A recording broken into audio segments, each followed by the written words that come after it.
But one of the things that we've always prided, or at least the mainstream media have prided it. Well, no, that's not fair. Public health officials, Labour government, mainstream media, health commentators. This is that New Zealand, in actual fact, did pretty well with COVID in terms of coping with it, in terms of per capita deaths. And if you actually go through the per capita deaths, so per capita deaths in the world, I think you can make an argument that New Zealand didn't do too badly in comparison to a lot of other countries. I guess, though, you might be explanations about that. Possibly the government response might be one. I would suggest to you the isolation and plenty of advance warning was probably more likely. But there is a sort of an unofficial per capita death register from COVID that's available. And from what I've seen, although New Zealand's death rate is nowhere near as bad, particularly as those in Europe, United States and other, if you like, Western nations, there are a whole lot of other nations that per capita did better than we did. The ranking that I've seen just recently, we rank, if the ranking like the worst, my understanding is Bulgaria and Peru. We're about 127th out of 238. So it's sort of, we're in the right half, but it's not 238th, if you know what I mean. To be fair, and to be scrupulously fair, I would imagine the reporting mechanisms of some countries, I take China as one of them, put it out there, would be pretty dicey. But nevertheless, we shouldn't be too self-congratulatory, and we shouldn't be too hard on ourselves, but I guess that's what the Royal Commission on the COVID inquiry is destined to look at, and to the effects upon us. You remember in my introductory remarks this morning that I thought this was a defining experience of this generation, and in terms of my life, I can't think of anything that has been as disruptive to New Zealand's economy, society and culture as COVID and the response of COVID.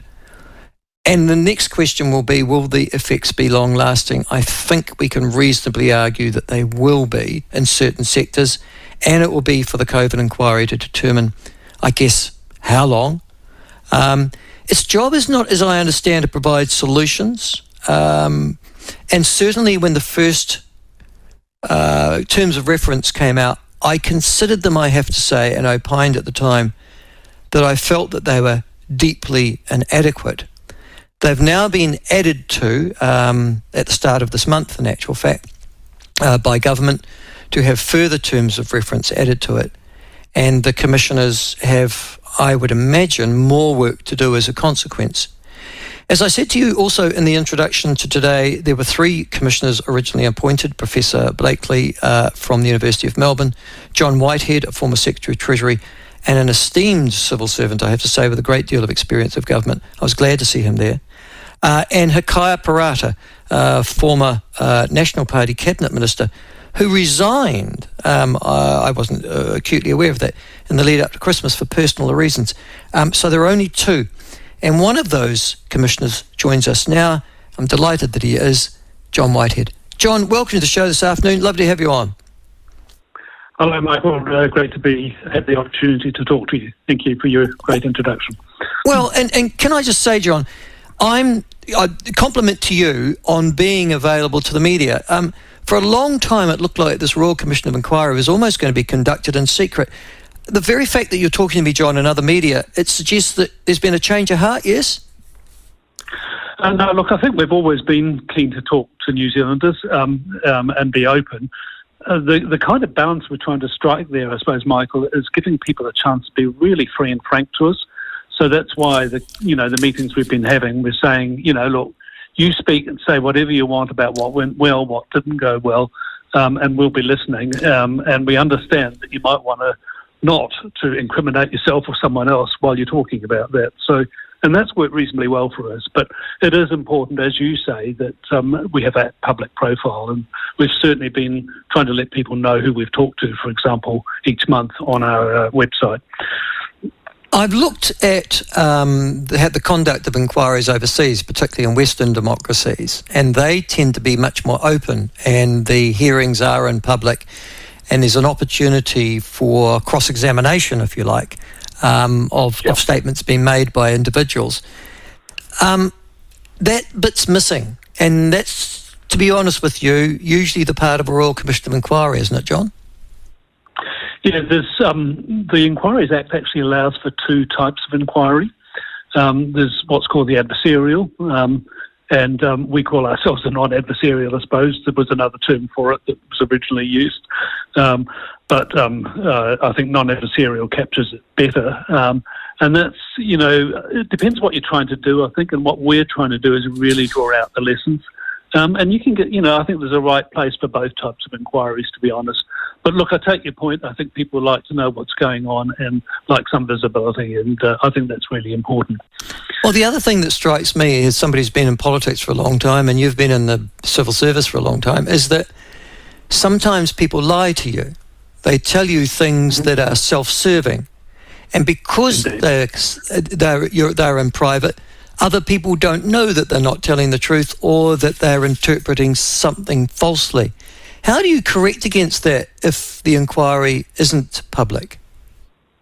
Yeah, really good point. And the way we can correct against that is without basically landing people in it, we can ask questions of others that were involved and cross-reference and trying to get that, the many different angles. So you're kind of triaging the information you get. And look, we don't take for granted anything we're told, and we do push quite hard.